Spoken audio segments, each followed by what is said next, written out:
오늘 우리에게 주신 하나님의 말씀은 요한계시록 2장 1절부터 7절까지의 말씀입니다. 요한계시록 2장 1절부터 7절까지의 말씀입니다. 신약성경 400페이지에 기록이 되어 있습니다. 요한계시록 2장 1절부터 7절까지의 말씀 다 찾으셨으면 교독하시겠습니다. 제가 먼저 읽겠습니다.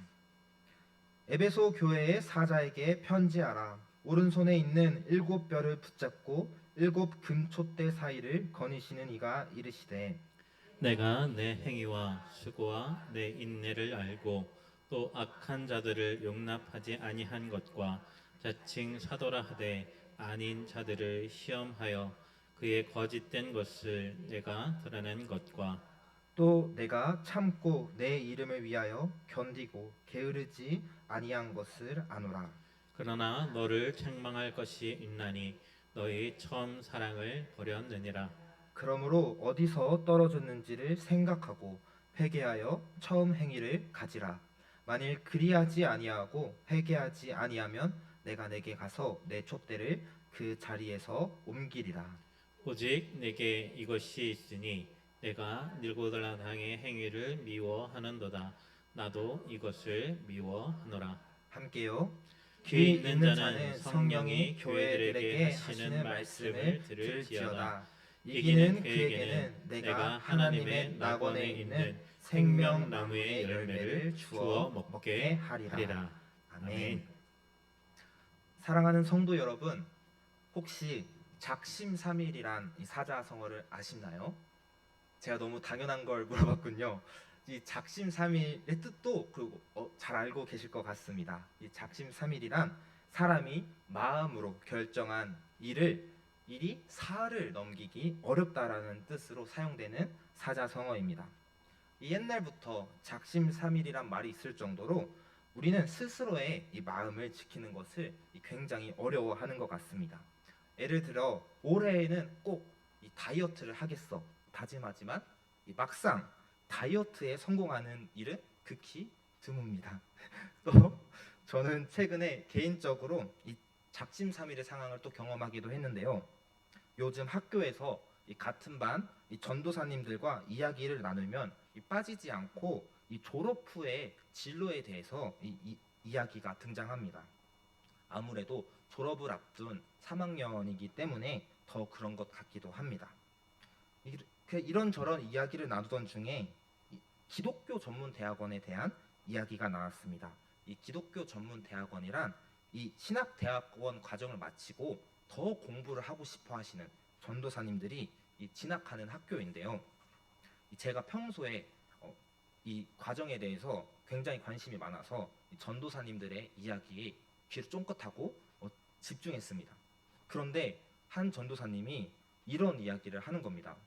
아니, 평소에 지각도 잘 안 하시고 앞자리에 앉아서 공부를 하시는 전도사님들이 나 기독교 전문 대학원에 가겠어 라고 이야기를 하면 쉽게 이해가 간다고 합니다. 그런데 지각도 자주 하시고 이 뒷자리에 앉아 공부하시는 전도사님들이 이 기독교 대학원에 가겠다 말씀하시면 솔직히 잘 이해가 되지 않는다, 이런 말씀을 하시더라고요. 그 말을 듣는데 속으로 굉장히 뜨끔했습니다. 왜냐하면 제가 요즘 평소에 지각도 꽤 하고 있고요. 무엇보다 뒷자리에 앉아서 공부를 하고 있었기 때문이었습니다. 저도 2학년 때도 그랬진 않았던 것 같습니다. 이 학업에 대한 열정이 있었습니다. 그런데 시간이 흐르고 3학년이 되니 이 학업에 대한 열정이 서서히 식어갔던 것 같습니다. 그리고 오늘 이 본문 말씀을 보시면 이 학업에 대한 열정을 서서히 잃어가 버린 이 전도사인 유진강처럼 이 주님을 향한 첫 마음과 첫 사랑을 잃어버린 교회가 등장하고 있습니다. 과연 그 교회는 어떤 교회일까요? 그리고 주님께서는 이 처음 마음을 잃어버린 이 교회를 향하여 어떤 메시지를 주고 계실까요? 오늘 함께 말씀을 통해 살펴보도록 하겠습니다. 오늘 말씀을 살펴보기에 앞서서 먼저 요한계시록 1장의 말씀을 조금 소개를 해드릴 필요가 있을 것 같습니다. 이 요한계시록 1장을 보시면 이 사도 요한이 등장합니다. 그리고 이 사도 요한은 유배지인 반모섬에서 이 주님에 대한 환상을 보게 됩니다. 그는 예수님께서 이 발에 끌리시는 옷을 입으시고 또 불꽃 같은 눈으로 세상을 살피시고 또 입에서 좌우의 날성검이 이렇게 나가는 모습을 이렇게 보게 됩니다. 이 환상이 의미하는 것이 무엇입니까? 바로 예수님께서 이 땅을 심판하실 이 권리를 가지신 심판자라는 사실입니다.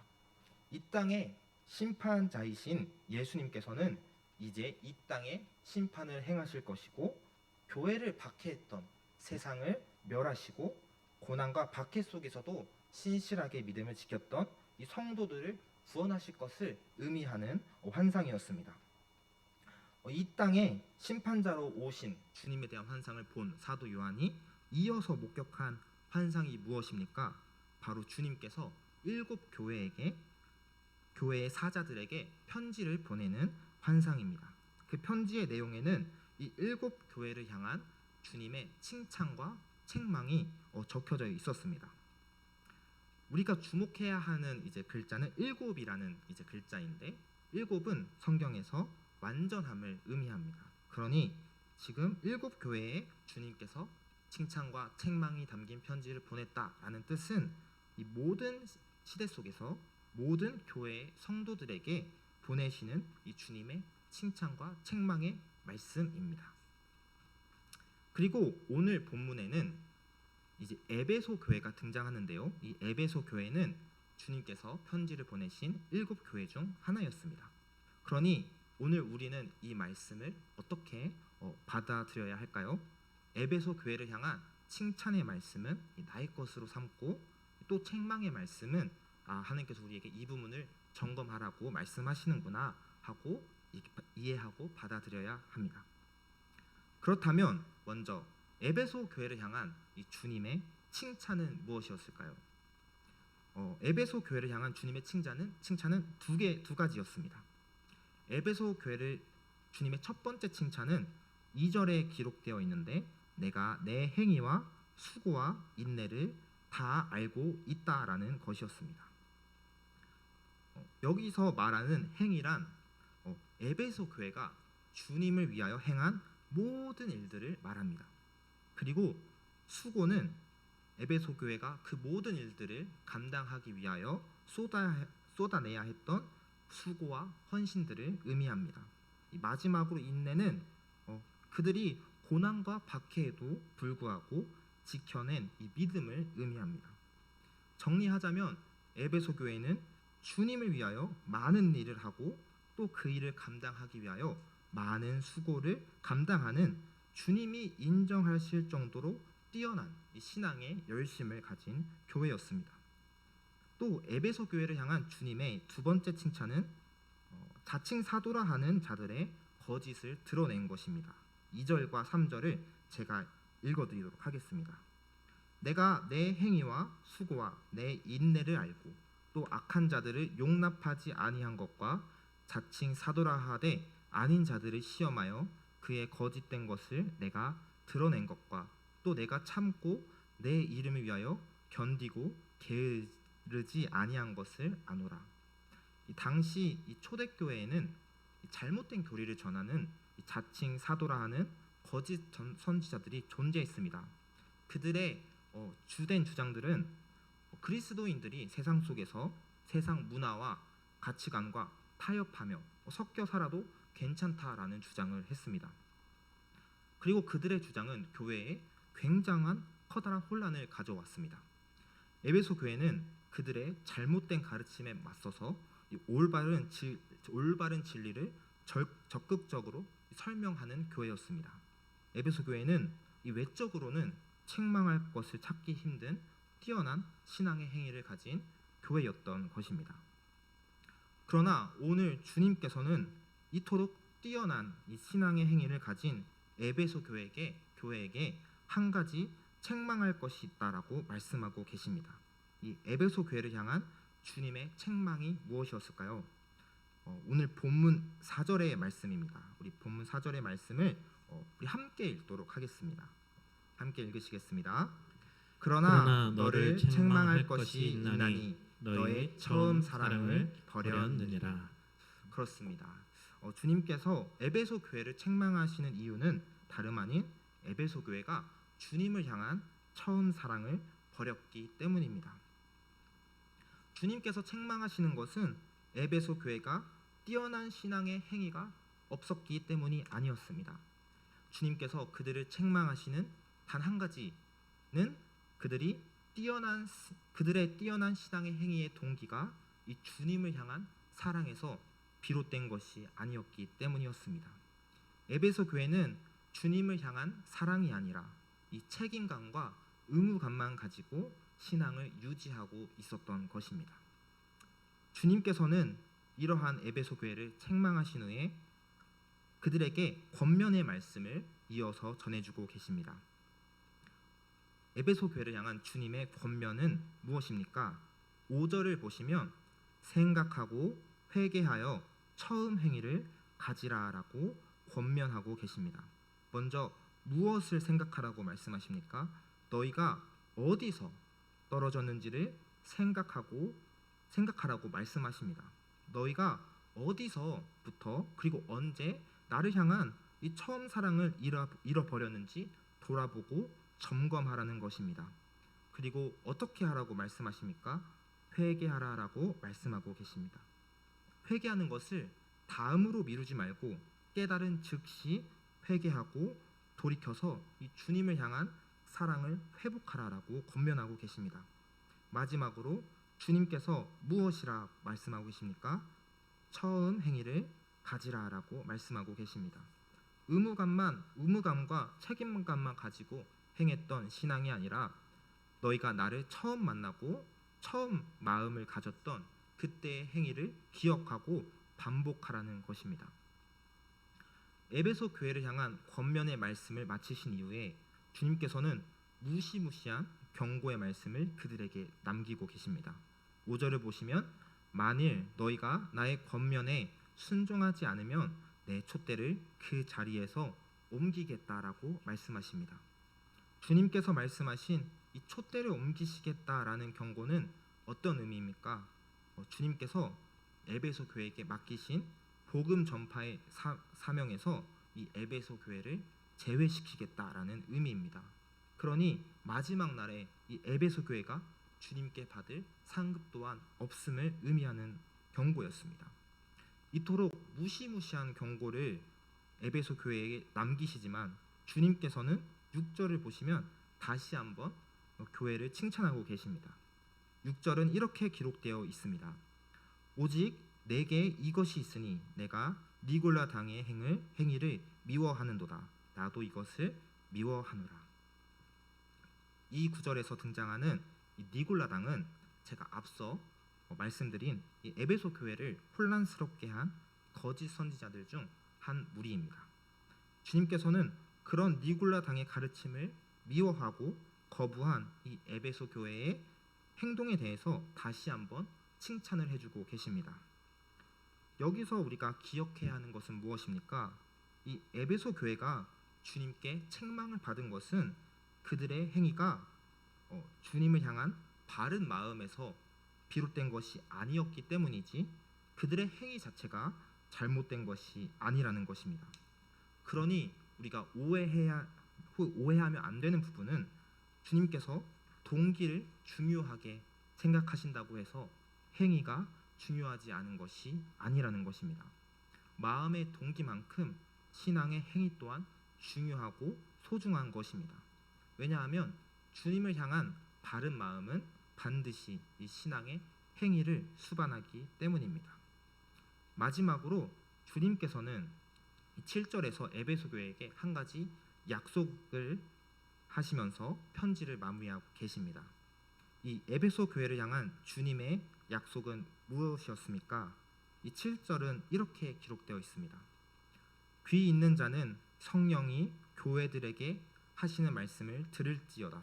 이기는 그에게는 내가 하나님의 낙원에 있는 생명나무의 열매를 주어 먹게 하리라. 7절에서 말하는 이 이기는 자는 주님의 권면을 듣고 주님의 향한 사랑을 회복한 이 성도들을 의미합니다.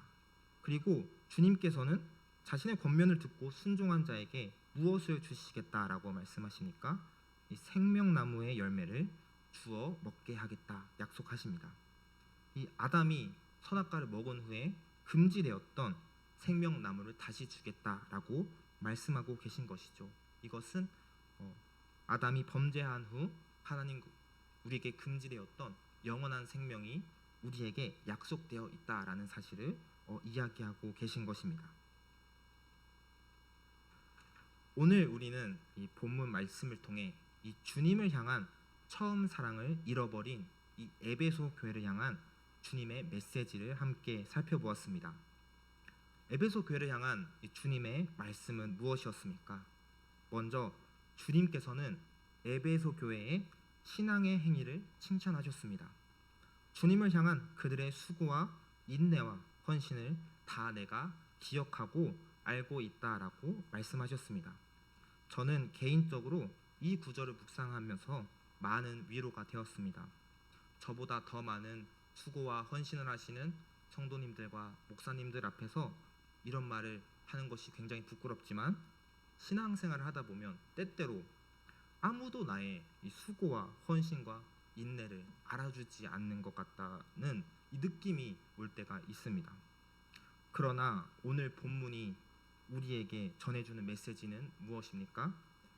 아무도 나의 수고와 헌신과 인내를 알아주지 않는다고 할지라도 주님께서 다 알고 계시다라는 것입니다.